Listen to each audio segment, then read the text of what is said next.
What's up, everybody? Welcome back to the channel, and today we're back over in Kings of the Deep, and as promised, I am going to be providing you guys with a base building video today. And the base that we are looking at today is brought to you courtesy of Alex. So Alex is our co-leader who is in charge of base building for War Whales. So him and Bad Boy are our actual leaders for our base building team. Me and Matt also dabble and help out a lot. And then Summer, we got Swizz, and I think Nicholas is now joining our base building team. But our primary base builders for right now are Alex and Bad Boy.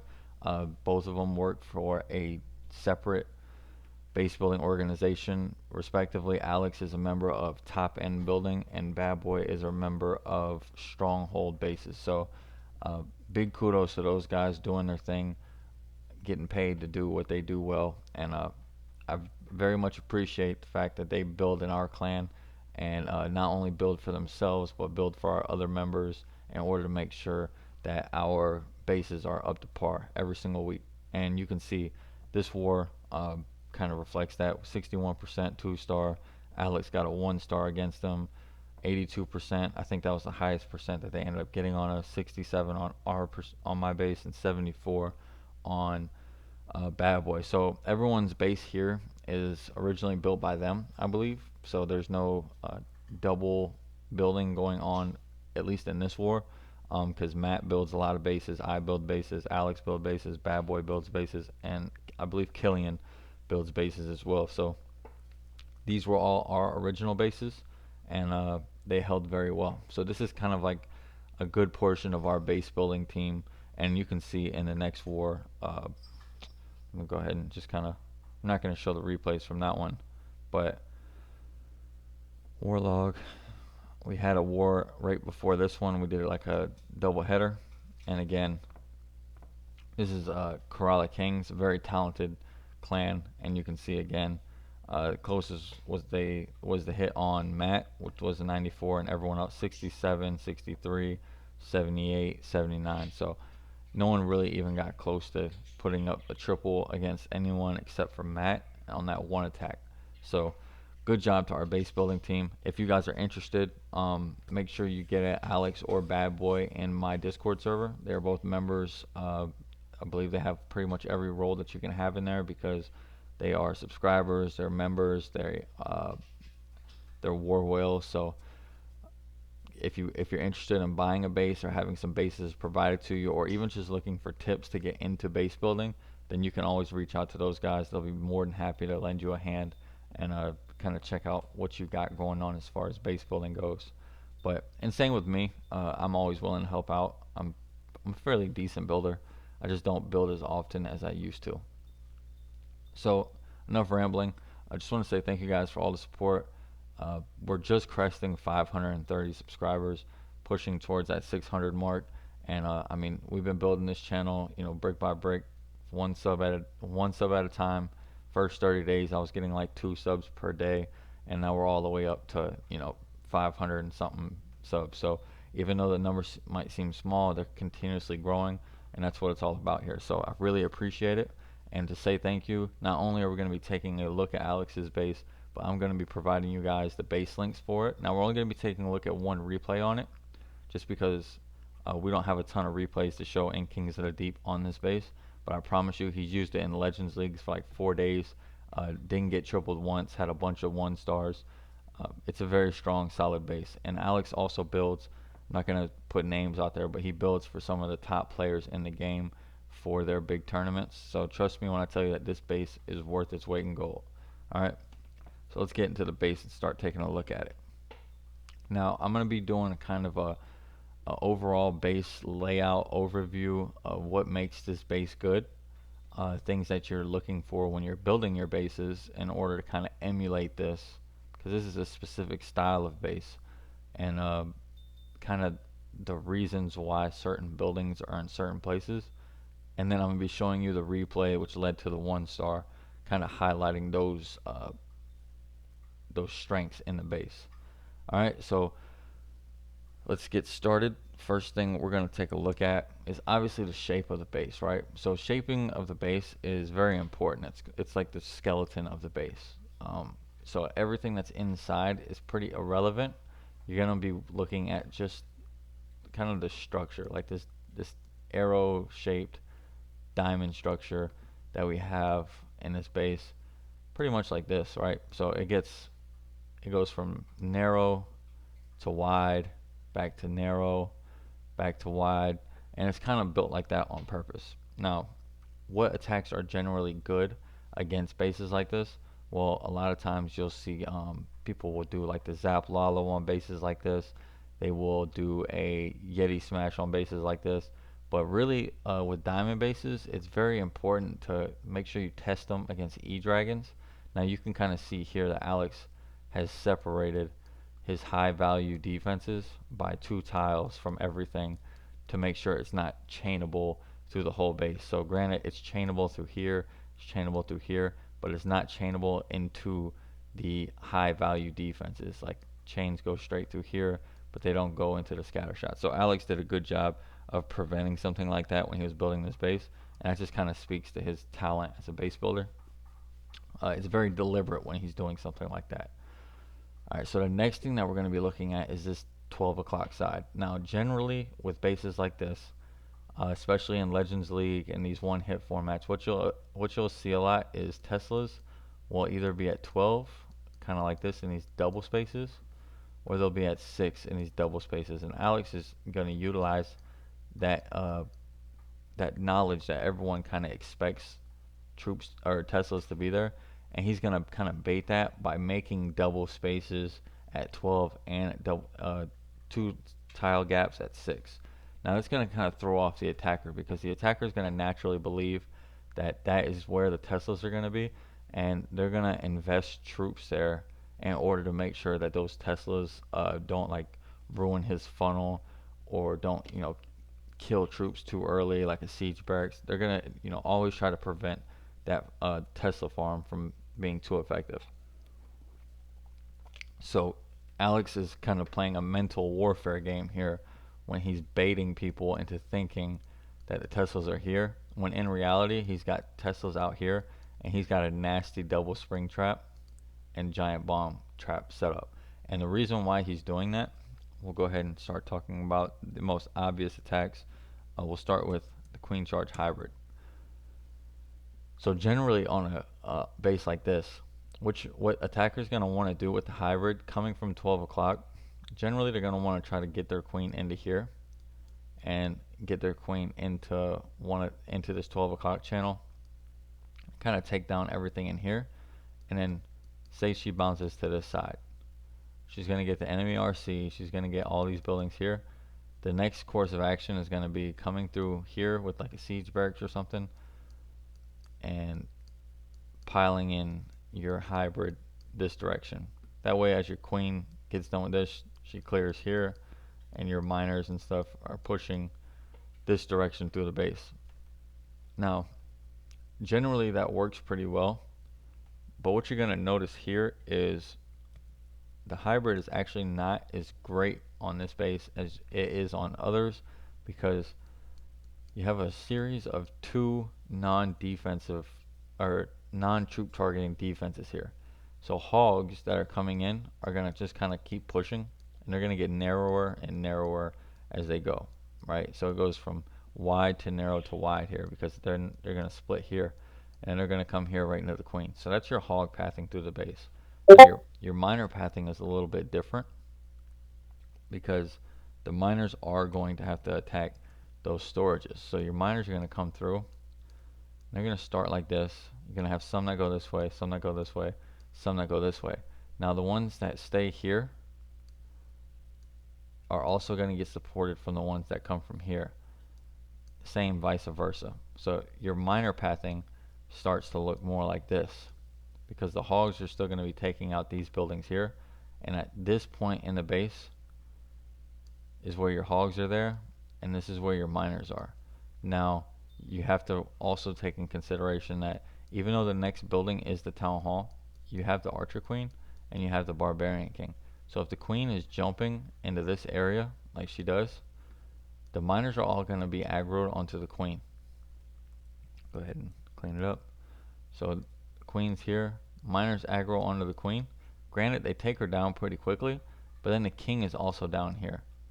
King steps over, miners have to go to him, and then they're in his back channel, and they've pretty much passed the town hall. And if they haven't passed the town hall, the entire time that they've been focused on those heroes, the town hall has been activated and probably forced a very early warden tome, which will wear off, and then the miners won't take the blast, but any hogs in this general area will. So he's using those heroes as a distraction from the town hall. Now we also have tornado trap kind of in the middle. That's to stop a blimp. It's not for any other purpose but to slow down a blimp that's in the tome, and that's going to be probably coming from 12 or even like the 2 o'clock side or 10 o'clock side. Uh, coming in from this direction, trying to catch that blimp, uh, wear out in the tome, and then let this air defense kind of pick it off. So that's the purpose of the uh, tornado there in the middle of the base. Now, on this replay that we're going to see that the funnel is a little bit more difficult to set, even though there's no Tesla farm up there. And the reason why the funnel is difficult to set here is because you have two very low HP buildings on the flanks here, and then on the inside you have two very high HP buildings. And what that naturally does is it makes this top side go down quick, and it makes these buildings on the inside not go down at all unless you heavily invest in the funnel in order to get that wraparound effect. So also people anticipating the Teslas will usually go a little bit heavier on the outside, not realizing that the storages are the actual defenses here, right? Because just because a building doesn't actually kill your troops doesn't mean it's not a defense. The storages there are being actively used as a defense. Now let's say that they get the queen charge and they get the wall break and everything starts clearing out in here, and the queen bounces this way. They do their king or their siege barracks to try to clear this way, and then they send in miners in this direction. Well, they're going into the Royal Champ, 3 Teslas, a giant bomb, and 2 spring traps. So this is a hybrid or a Yeti trap, and that's the entire goal of this trap here, because no one will use a rage out here on like the Yetis or on the hybrid. So these spring traps will catch troops. Now we're going to go ahead and jump into the replay, and I'm kind of show you how this works on the Yeti Smash, and you can kind of just get the picture. Alright, so he starts with the warden walk over here at let's say 2:30, a little bit closer to 3, and uses the Coco Loan. He ends up pulling that first Tesla, and then I don't know why this guy thought that he could zap with just 5 lightning spells. It probably would have been worth it if he would have just went ahead and used wall breakers and invested, instead of that jump, invested in his that extra lightning spell. But things are not going to work very well for this guy, and you're going to see why here. So the funnel up top, you can see that Baby Dragon is doing a great job, but the P.E.K.K.A. is not going to make it around the outside, and those Teslas are really going to throw off his funnel here. So there goes one Yeti, gets the jump down, but he never really made that funnel on that top side because of how much HP this wizard tower has. The Baby Dragon couldn't get to it. The bowler's not going to get to it. He's not going to get this building down. He's not going to get this building down, and that's going to end up really costing him in the end. And we're going to see what I mean by that. So he's got Yetis peeling off into the base here, but because he couldn't get this funnel set, he's got everything else is going to go this way. And because he didn't get these buildings here down, the next closest building from this wizard tower is going to be along the outside. And then once this goes down to these initial Yetis that do make it inside, there is nothing to pull the troops back into the base. He's got the CC coming out the D. He's got a really bad split on his healers. Some healers going this way, some are about to retarget this way. Queen's going to definitely walk out of the base. So this guy's in trouble. He's got the siege barracks down here trying to make a funnel so his Yetis could kind of push in here, but he's in real trouble here. So let's go ahead and hit play, just kind of get through the base. Again, You're going to start looking at some of these spring traps placed in the base. Uh, the skelly traps over there pulling all the troops back towards the top side. And like I said, because that air defense went down, because these buildings went down and these troops are out here completing the funnel, there is nothing that is going to pull your troops all the way back here. They're going to continue to go around. They're going to go for this eagle. They're going to go for this expo, and they're going to just be taking a walk. So really good identification on these L-shaped compartments that Alex is using in order to move those troops from where he wants them. This is an excellent base for Legends League, pretty much for that purpose. You're going to see he gets the rage down in the core, and we're going to pause it once this portion happens. So he left a wall segment here. He left a wall segment here open, and that is actually to let Yetis walk out of the base here in order to aggro onto heroes that stay behind these walls. And the reason why he wants to do that is, like I said, he's using the heroes here as magnets, and these Yetis are going to completely skip the town hall, even though they have the rage. The rage was not deep enough at all, but they have the rage, and they probably could have gotten the town hall had they not had to deal with these heroes. And he's got the giant bomb protecting for the blimp and for Yetis in the core, and these Yetis are going to try to power through the king and the queen, and it's just not going to work out for them. So very, very good base building here with that gap in the wall. People are using gaps very differently than they used to, and Alex here is just way ahead of the meta on it. Hogs are out here getting smoked. They're not going to get through the base. Nice use of the giant bombs. Queen's out here. RC's going down. Queen still has ability, but it's not going to help. And we're just going to go ahead and fast forward here. You can see the king is still out there with the healers beating on the wall. And just to kind of highlight the whole purpose of an L-shaped base. So you have an L here, right? L there, and an L here, leading to the town hall. But the funnel that these L's make you, the path that these L's make you take, often results in a huge split in your troops, which means town hall is almost always the last thing that you have to deal with. Okay, so very, very nice base here. Didn't even get to see the bottom of the base. I mean, there's traps and stuff down here as well, but didn't even get to see what's around the infernos and whatnot. Really didn't even trigger the tornado. So this base held a 1-star without showing, half of its actual defenses. So like I said, Alex is a very, very OP base builder, and he got the 1-star here. I've seen his Legends League breakdown. It's like 21 attacks with no triples. So very, very talented builder. Same thing with Bad Boy. Matt's also very talented. Pretty much everyone in this war is a very strong base builder. So the link for that base is going to be down in the description. So I would say I would never recommend running a burn base. However, my subscription and member size is not really large enough to where you're going to get enough views on this video where running it is really going to be detrimental unless someone's really paying attention. Most people aren't really looking at my channel yet, but I would never recommend running a burn base in a war that you need it. I would recommend, if you're not going to build your own, purchasing your own, and then running a burned one would be like the last option. But you guys can have this base. The base link will be in the description. It's yours to keep. Run it in Legends, run it in War. Kind of use it as a skeleton, move some buildings around, see what you can come up with. But the base is yours, courtesy of Alex. So make sure everyone in the comments let Alex know that you appreciate it. If you're on my Discord server, like I said, you can tag him.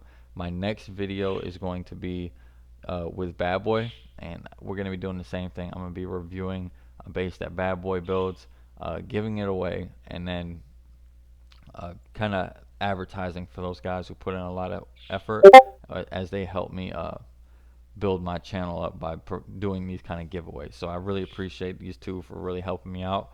Like I said, Alex is a member of Top End Building, and you could find the link to their, well, if you need a link to their Discord, you can message Alex in my Discord server. They're not my partner, so I'm not going to kind of go against my partners by providing links to other people's services when I have a base building partner. But you can always DM Alex about it. And then if you want to go through Stronghold Bases, which is my partner, you can message me. You can find a link in my Discord server, or you can go to Bad Boy, who is a member over there at Stronghold Bases. So thank you guys for joining me. I hope you learned something. I hope you enjoy the base. I hope it kind of takes the pressures of having to build a new base, every month or week, however long you do it. We're building 3 to 5 bases a week per individual over here, so we're pumping out quite a bit of numbers, and that's just for war whales. Matt and Bad Boy are also pumping out bases, or not Matt and Bad Boy. Bad Boy and Alex are also pumping out bases for others, so kudos to those guys for really getting after it, and hope you guys enjoyed it. Big shout out to my wife. I don't know if you guys noticed, but the quality of the recording is much better.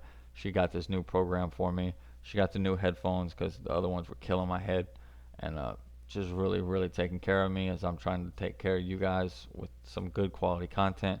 And she's been kind of my backbone through this whole process. So big shout outs to her. Alright guys, I'll catch you on the next video. Till then, take it easy, have fun, and hopefully this base helps you out. Alright guys, peace.